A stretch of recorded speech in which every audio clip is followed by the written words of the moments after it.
Hello and welcome to the logistics video for LHA 1826.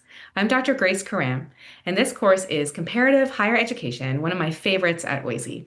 This logistics video is designed to help you get ahead of the course because a 6-week course is really intensive, and I need several tasks done before we meet on May 5th. So the first thing you need to know is that this is section 0101. It's hosted on Tuesdays.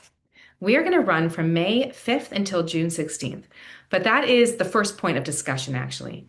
I've noticed with my Monday class in the past, they get the Victoria holiday weekend, May 18th. They get that Monday off, and it kind of spreads the course out for them and helps them to breathe a little bit as they go through the course. So I was thinking of giving you this option. Do you want to take Tuesday, May 19th off and instead have our last class on June 16th?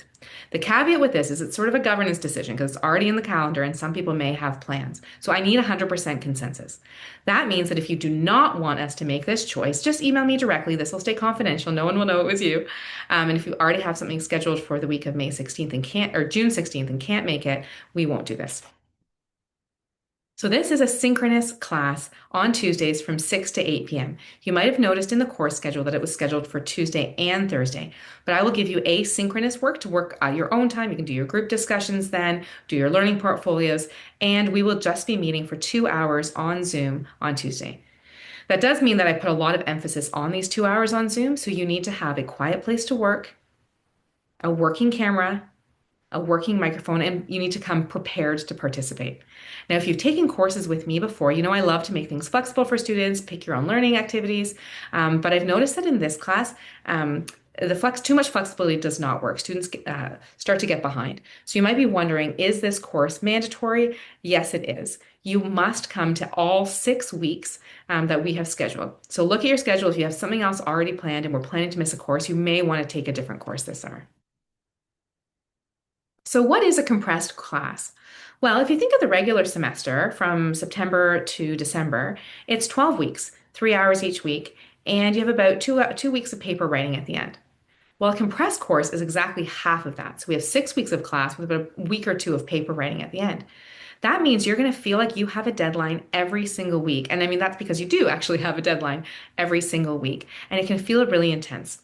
If a regular semester course feels like about 10 hours, then this feels like about 20 hours. So consider whether you have time for this in your summer.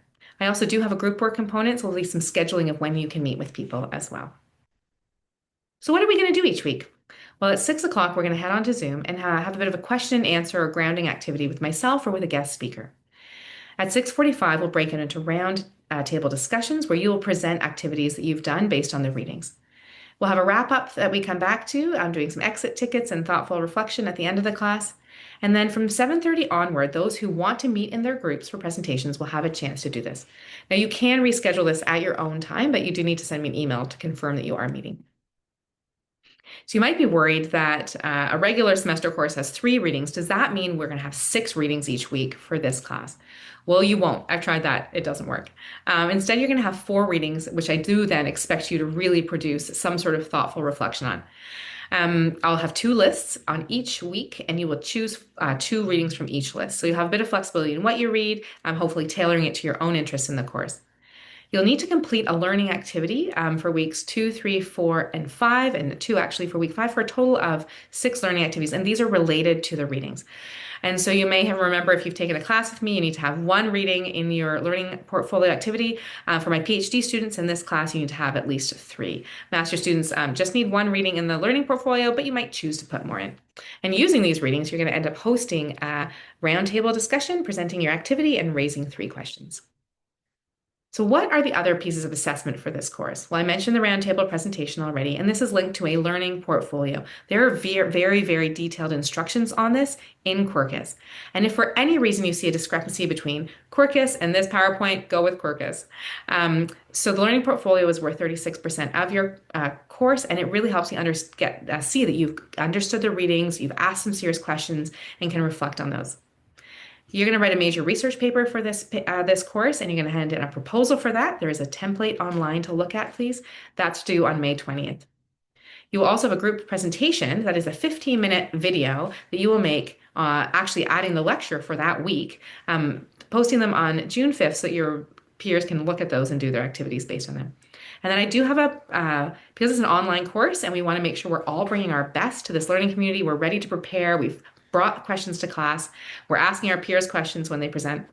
I do have a participation mark, and that's 5%. It'll involve exit tickets at the end of the class and the regular participation things. You can read more about all of these on Quarkus. There are very detailed instructions.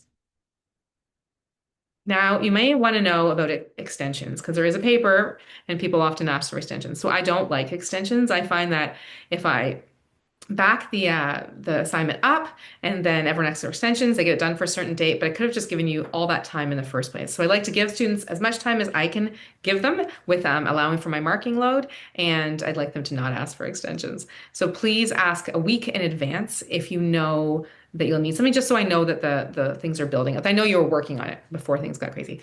And please don't ask for an extension just because you're nervous about your quality. I will give you a second chance. We can always work together to improve your work. You may have a lot of questions at this point. I think I would.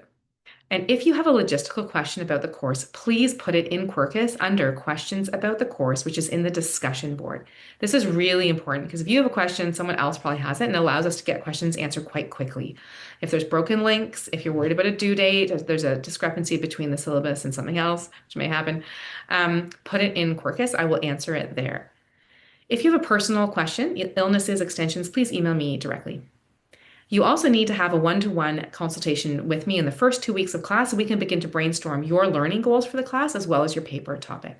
So you can sign up for that on Quarkus, and I really also welcome ongoing office hours.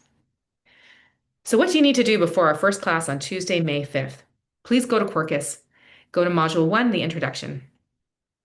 Read through the syllabus and look at all the assignments. Book the deadlines in your calendar. Watch the 2 videos that are posted there, Grace's intro video and the interview with Dr. Heho about the origins of the class.